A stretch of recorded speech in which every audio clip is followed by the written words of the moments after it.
Hello les amis, je vous retrouve pour une nouvelle vidéo sur le football anglais et la Première Ligue et je vais vous présenter le match Tottenham contre Crystal Palace. C'est un match qui a lieu ce samedi 2 mars 2024 à 16h pour le compte de la 27e journée du championnat d'Angleterre Première Ligue saison 2023-2024. Alors Tottenham, c'est le 5e du classement qui reçoit Crystal Palace le 13e. Donc dans cette vidéo, on va revenir sur le classement de la Première Ligue avec les statistiques de ces deux équipes. On verra ensuite le classement des meilleurs marqueurs et passeurs pour ces deux équipes toujours en Première Ligue. Puis on enchaînera par les 10 derniers résultats, toutes compétitions confondues et les stats. Et on terminera par les compos d'équipe et tactiques éventuelles, ce qui nous permettra d'avoir une idée, une tendance à ce match. Alors au classement en Première Ligue, Tottenham est donc 5e avec 47 points en 25 matchs, 14 victoires, 5 nuls, 6 défaites, 52 buts marqués, 38 encaissés, plus 14 de différence de but. Ils ont un match en retard. Effectivement, ils pourraient revenir à 2 points seulement de l'équipe qui les précède, mais c'est vrai qu'après il y a un écart un peu plus important avec les 3 premiers du classement. Crystal Palace de son côté est 13e avec 28 points en 26 matchs, 7 victoires, 7 nuls, 12 défaites, 31 buts pour, 44 contre, moins 13 de différence de but. Bon, ils sont dans la moyenne basse du classement et pas encore totalement sauvés mathématiquement parce qu'ils ne sont pas très loin des places de relégables. Au niveau des marqueurs, pour Tottenham, on a Son avec 12 buts, Richarlison 10. Pour Crystal Palace, on a Olise et Edouard avec 6. Pour Tottenham, Kulusevski 6. Pour Crystal Palace, Eze 5. Mateta Ayou 4. Et puis après, il y a plein de joueurs à 3, 2, 1 but pour les deux équipes. Pour les passeurs décisifs pour Crystal Palace, on a Ayou avec 6. Pour Tottenham, Madison, Poro et Son avec 6.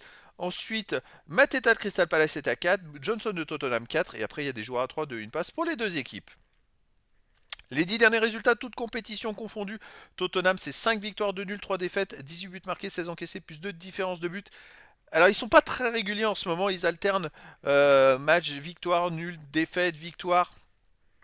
Mais dans l'ensemble, ils prennent quand même plus de points qu'ils n'en prennent pas. À domicile, ils restent sur une défaite contre Wolverhampton 2-1, une victoire contre Brighton 2-1, une victoire contre Brentford 3-2, une défaite contre Manchester City 1-0, une victoire contre Burnley 1-0, une victoire 3-1 contre Bournemouth et une victoire 2-1 contre Everton. Donc sur les 10 derniers matchs, ils ont quand même joué 7 fois à domicile.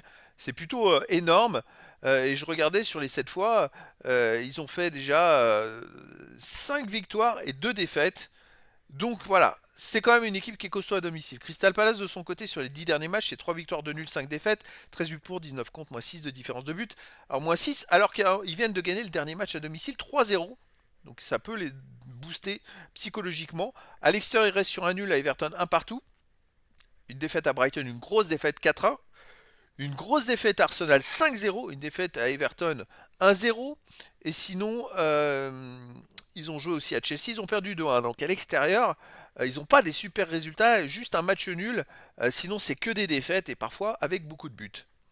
Au niveau des compos d'équipe et tactiques, alors pour Tottenham, ça serait du 4-2-3-1 avec gardien Vicario, défense royale, Romero, Venn, Udoji, milieu de terrain défensif Bissouma, Sarr, milieu offensif Elie Kulusevski, Madison Son et attaquant Werner. Et pour Crystal Palace, on aurait du 3-4-3 et gardien Johnston, défense Richards, Anderson, Ward, milieu de terrain Mitchell, Wharton, Lerma, Munoz, attaquant Edouard, Mateta et Ayou. Donc voilà les amis, le décor est planté entre ces deux équipes. Pour moi, Tottenham est favori dans cette rencontre, grandement favori, surtout s'ils veulent encore espérer rattraper les précédentes équipes devant eux. Après, tout est possible dans le foot. Bah, écoutez, je vous donne rendez-vous ce samedi 2 mars 2024 à 16h pour le match de la 27e journée du championnat d'Angleterre Première Ligue saison 2023-2024. Tottenham, le 5e du classement, reçoit Crystal Palace, le 13e. Voilà les amis, je vous dis à très bientôt pour une nouvelle vidéo.